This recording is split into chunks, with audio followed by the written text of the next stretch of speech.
Have you ever talked yourself out of something before you actually give yourself the chance to do it?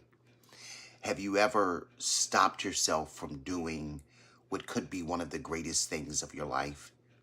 Have you actually been in the position where you could have done something or said something, but there was this grip of shame or this grip of guilt that held you back, that stopped you from going after the very things that you were meant to do? Have you ever had a moment where you knew you should speak up, you knew you should say something, but something gripped you and stopped you from doing what you knew that you should do? Have you had some dreams that are on pause or on hold because you sit in the place of being too afraid or too ashamed to go after whatever that dream may be? I was talking to someone the other day, and a couple of someones actually the other day, and there was a reoccurring theme in each of the conversations that I had. The conversations were that people had great dreams and they were inspired by something that I had done or something that I had said, and they wanted to do something similar themselves.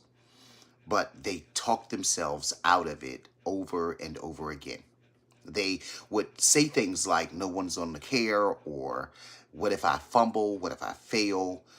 They allowed themselves to be talked out of something that could be a changing point in their lives. I thought back as I talked to each of these individuals over the last couple of days, I thought back to the amount of times in my own life that I have allowed shame to grip me and to stop me from going after the purpose and the dreams that I've had, with full recognition that shame and guilt only come up to stop you from living out the purpose and the dreams that God has put inside of your heart. I want to talk today about shame and guilt because I think that many of us, whether we associate the feelings and the thoughts with shame or guilt, that many of us are riddled with shame and with guilt, and it stops us from going after the very things that God has for us. There is a scripture in Genesis chapter number 3, verse number 7, and this is the first place where we see shame introduced in the Bible. This is where we understand the fall of man. When Adam and Eve had eaten of the fruit, whatever that fruit may have been, when they ate of the fruit, immediately there was a feeling of shame and guilt that came upon them. This was a curse that was by the enemy. It was not something that was sent by God, but rather this was a curse of the enemy. And this curse of the enemy entered into this earth realm, and until this day has great access over the people that allow it to have access. But I want to give hope today that there is the possibility and there is a chance for you to be completely free of shame, to be completely free of any guilt, so that you can do the things that you were called to do. I want to challenge you with the question today. I want to challenge you with the question of, what would you do if you were not afraid? What would you do if you did not have shame and guilt that have served as diabolical attacks against your purpose? Now, I use the phrase diabolical attack, and to many of you, it may sound like a foreign language, but let me break down what a diabolical attack is. A diabolical attack is much like a spider web. You cannot tell where it begins, and you cannot tell where it ends. We know that a spider builds a web. We know that a spider starts a web somewhere, but when we are looking at the web, we generally can't tell where it started, and we generally cannot tell where it ended. That is what a diabolical attack is. And it is woven into this fiber. It is woven into the very existence of that web itself. So much so that anything that tries to fly in will always get caught. That is very similar to the diabolical attack of shame and guilt, that many times we cannot tell where it begins and we cannot tell where it ends. What does that look like in real life? That looks like in real life you wanting to do something but not being able to discern what part is shame and what part is guilt and what part is really truth. Many times when shame and guilt present itself to us, It is always associated with many lies. Lies like you're not good enough. Lies like you're not strong enough. Lies like you're not pretty enough. You're not handsome enough. You're not good. They don't like you. They don't really care for you. Those lies that the enemy tells to keep shame and guilt in place in your life. Because as long as shame and guilt have place in your life, and you have put it on a throne in your life, and you live your life by the auspices or by the principles of shame and guilt, then it will always limit what you're able to do, what you're able to have, and what you are able to receive from God. Shame and guilt can almost forfeit the plans that God has for your life. It will forfeit your chance and your opportunity to go after everything that is meant for you. And then it will keep you in a constant place of wanting more, but being afraid to go after more. I cannot tell you the amount of times that I have walked away from situations months and years later, and I ask myself, what if I had given myself the chance? What if I had overcome that shame? What if I had stepped up to the plate and I had actually swung the bat? What if I had tried to do what I was afraid to do? And then many times with shame and guilt, we will see people that were able to get over the shame and the guilt, and we will see how they are able to live in things that we could have had should shame and guilt not have robbed us. I want to announce today that I believe that shame and guilt has robbed enough of your experience of life. That shame and guilt has had its final place in your life. That any shame or guilt that you have carried or associated in your life, that today is a day that shame and guilt has to remove itself from you. That you may have boldness to go after what is meant for you.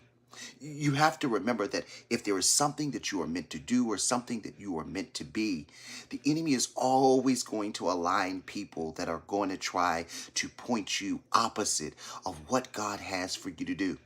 You're always going to have thoughts of doubt. You're always going to have thoughts of fear. If you remember very clearly, if we look at the story of David, and I know that many of us know of the story of David, whether you read the Bible or whether you don't, we read the Bible and we see that there is this little boy named David that his brothers nor his father believed in him.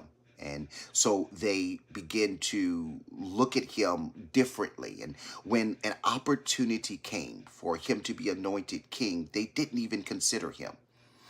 The shame and the guilt that could have been associated with David if he had received on the inside all of their thoughts that they had on the outside. It would have stopped him from stepping up to the plate with Goliath and slaying the giant. Friends, this is a season and the time that you are meant to slay the giant. That you are meant to go after the things and the stuff that everyone else may be leaving on the table because shame and guilt have robbed their existence. Because shame and guilt have robbed them of the life that God has meant for them. David was able to overcome the shame. David was able to run after the promise. And I'm sure he could have been afraid. I'm sure he could have been shaken inside of his boots. We don't know, but I'm pretty sure that there may have been all types of thoughts of doubt that could have overcome him. But David was willing to jump over every single doubt because he believed in himself and he silenced the voice of shame. He silenced the voice of any guilt. Ephesians chapter 5, verse number 13 says, "But all things that are exposed are made manifest by light. For whatever makes manifest is light." Friends, shame and guilt will have you hiding in the darkness. Shame and guilt will make you cover yourself and even put lies over top of it so that no one can really see the truth, so that no one can really see what's happening on the inside. And that is the plan of the enemy. Because what is on the inside of you was uniquely and divinely made by God. But shame and guilt will make you cover up the things that God has graced you with. If you don't believe it, let's go back to Genesis chapter 3, verse number 7. And it says that the eyes of both of them were open, and they knew that they were naked. Guilt came over them. They knew that they were naked, and they sewed fig leaves together and made themselves aprons. I remember hearing this story when Bishop T.D. Jakes preached this message, and he pointed out something very critical in this message that I believe still exists in this day. When they ate of the fruit, they went to a tree and they cut off of the tree a leaf. The moment that leaf was cut off of that tree, the leaf that they cut immediately began the process of dying. When you cut a leaf off of a tree, that leaf no longer lives. The process of dying now begins to happen. It does not happen immediately, it happens over time. But what they went to cover themselves with was already in the process of dying. Friends, shame will have you trying to cover yourself with things like lies. It will have you trying to cover yourself with things like hiding and cowering under the pressure and the weight of whatever the expectation is of everybody else around you. Shame will have you being a people pleaser. And if you're a people pleaser, then you're not serving your purpose. You're not serving the plans that God has for you. Friends, the moment that you can expose where shame came from or where shame is in your life, the moment that you can expose it, the moment that you can go against it, is the moment that you can actually walk in the plans that God has for your life. And you can actually give yourself the chance to see what it is that you could become. Friends, Isaiah 54:4, it says these words, "Fear not, thou shalt not be ashamed, neither be thou confounded. For thou shalt not be put to shame, for thou shalt forget the shame of thy youth, and shalt not remember the reproach of thy widowhood anymore." This is a liberating message to let you know that God washes the shame off of you. That whatever it is, that whether it's something that has derived from your early childhood where you begin to carry shame, as I did, if you can expose the place where the shame is, then God can remove the shame off of your life. And there can be a shame off of you, not a shame on you. Friends, if you ever give yourself to live the life without fear and shame, then you give yourself a chance to actually see all that you were meant to be. I want to challenge you with the question today. And you don't have to answer me, but I want you to answer it this week as you go throughout the week. I want you to ask yourself, what has shame robbed from you? What places have you carried shame and have you carried guilt? Where has it shown up in your life? Because wherever shame and guilt is showing up in your life, I can promise you that it is in that very area that God wants to get the glory out of your life. Shame for me showed up in every single relationship I had. I found myself over apologizing for things that I didn't even do wrong. I found myself cowering back and backing away from things that I knew that God was leading me towards. All of that began to put a stop to some of the plans that God was having in my life. And you get to a point and you get to a season in your life where shame does come off of you. And you realize that we all make mistakes, that we all have come to a place where there are some things that maybe are not the best in the eyes of people. But shame off of you today. Shame off of you for every mistake that you believe that you have made. Shame off of you for every place that you think that you are weak. No longer allow shame to show up in your relationships. So where you find yourself accepting things or tolerating things that you really were never meant to accept or tolerate. And the chances are the only reason why you have tolerated things the way that you have is because you believe that you deserve it because shame and guilt.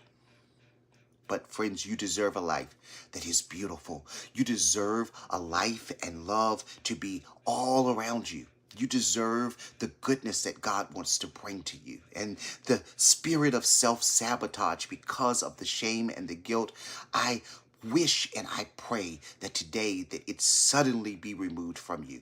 so that you can go after what God indeed has for you. Where has shame showed up in your life? Where has guilt showed up in your life? Where have you listened to the lies that are anything outside of what God says about you, that you are fearfully and wonderfully made, that lo, he is with you always, even until the end of time? That there is no place that you could go, nothing that you could do that God would not be with you, because he will be with you always, even until the end of time. That greater is he that's on the inside of you than he that is in this world. That there is no weapon that is formed against you, not even the weapons that you form against yourself, that will ever have place to prosper. You were not meant to live small. You were not meant to live within the confounds of a box that was built by shame and that was built by grief or built by guilt. You were meant to live a bold life. You were meant to live a life knowing that God backs you, that his angels go before you.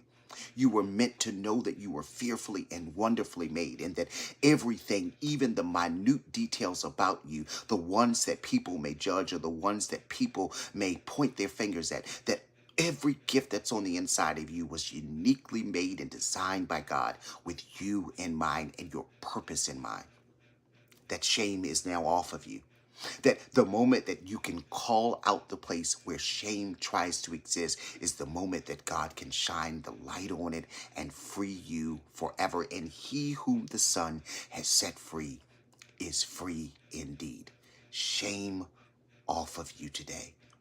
Shame off of you. I want to see what you will do and what you will be now that you unravel the tricks and the plans of the enemy to keep you stuck and to keep you from having whatever it is that God has meant for you. Shame off of you. Self-sabotage off of you. You are today free and free indeed. Thank you so much for watching today.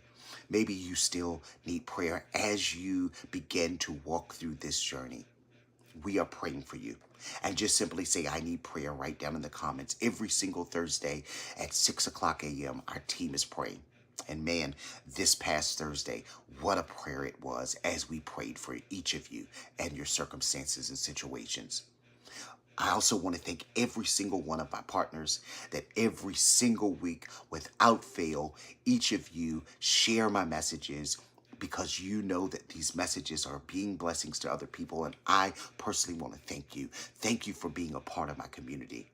I could not do it without you. Thank you for those that sow every single week faithfully. I am praying over you that God would endow his richest blessings, and whatever you have on your heart that you need God to do, I am praying that you will immediately see a turn in that particular area. Until next time, I want to thank you so much for watching, and I always want you to remember who you are. God bless you. Thank you for watching. Have a wonderful week.